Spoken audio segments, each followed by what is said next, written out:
नमस्कार दोस्तों, एक बार फिर से बहुत बहुत स्वागत है आपका हमारे यूट्यूब चैनल में। तो नई नई वैकेंसीज़ के लिए सभी तरह की जॉब्स अपडेट के लिए हमारे चैनल को सब्सक्राइब करें, वीडियो को लाइक करें, शेयर करें दोस्तों के साथ।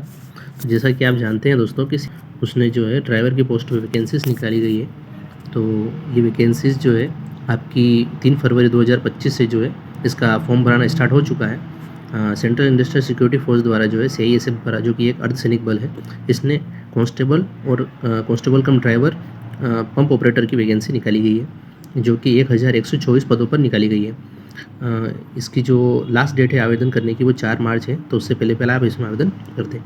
अगर हम एप्लीकेशन फ़ीस की बात करें तो जनरल, EWS और OBC कैंडिडेट को 100 रुपये एग्ज़ाम फ़ीस देके जो है इसमें फॉर्म भरना पड़ेगा।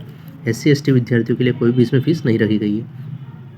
एज लिमिट की अगर हम बात करें कि आपकी जो आवेदन करते हैं अगर आप कोई विद्यार्थी, तो उसकी आखिरी जो आवेदन करने की जो उम्र है वो क्या रहेगी, तो आपकी मिनिमम एज कम से कम जो है 21 साल तक के अभ्यर्थी और अधिकतम जो है 27 साल तक के अभ्यर्थी इसमें आवेदन कर सकते हैं। उसके बाद जो है आपकी टोटल पोस्ट जो है 1124 है।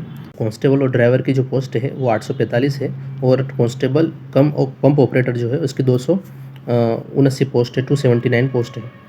ठीक है, जिसमें आपकी अगर कैटेगरी वाइज डिवाइड करें हम, तो जो आपके कांस्टेबल ड्राइवर की डायरेक्ट पोस्ट है उसमें 344 पोस्ट जनरल की है, 84 EWS की है, OBC की 228 है, SC की है 126 126 और ST की है 63 अगर हम ड्राइवर कम पंप ऑपरेटर की बात करें तो 116 पोस्ट जनरल की है, 27 जो है 27 जो है EWS की है, 75 OBC की है, 41 SC की है और 20 पोस्ट जो है वो ST कैंडिडेट की है।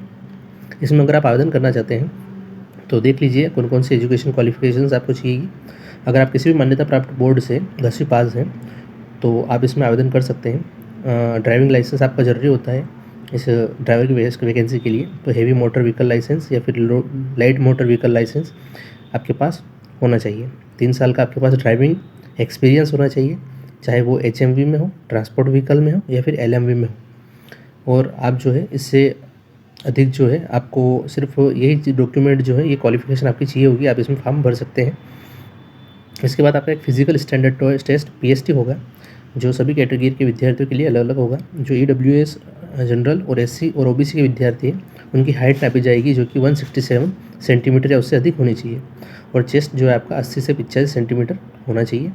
जो गोरखा और अदर रेजिमेंट्स के जो जवान हैं जिनको छूट मिली हुई है फिज़िकल में, उनकी हाइट 160 सेंटीमीटर से ऊपर, और चेस्ट जो है वो 78 या 83 के समथिंग होना चाहिए। और SC कैंडिडेट जो है, जो ST कैटेगरी से बिलोंग करते हैं, उनकी भी जो हाइट है वो 160 सेंटीमीटर या उससे अबव होनी चाहिए, और चेस्ट जो है वो 76 से 81 के सेंटीमीटर के समथिंग होना चाहिए। इसके अलावा आपको 800 मीटर की रनिंग करनी है 3 मिनट 15 सेकंड में। लॉन्ग जंप करनी है 11 फीट, जिसके लिए आपको 3 चांस दिए जाएंगे।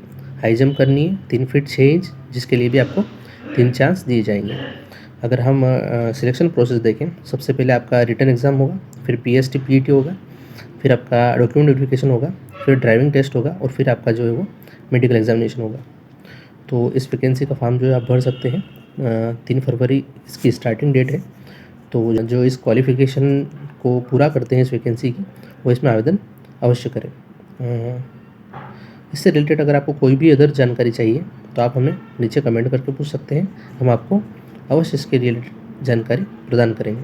तो आशा करता हूँ जानकारी आपको समझ में आई होगी।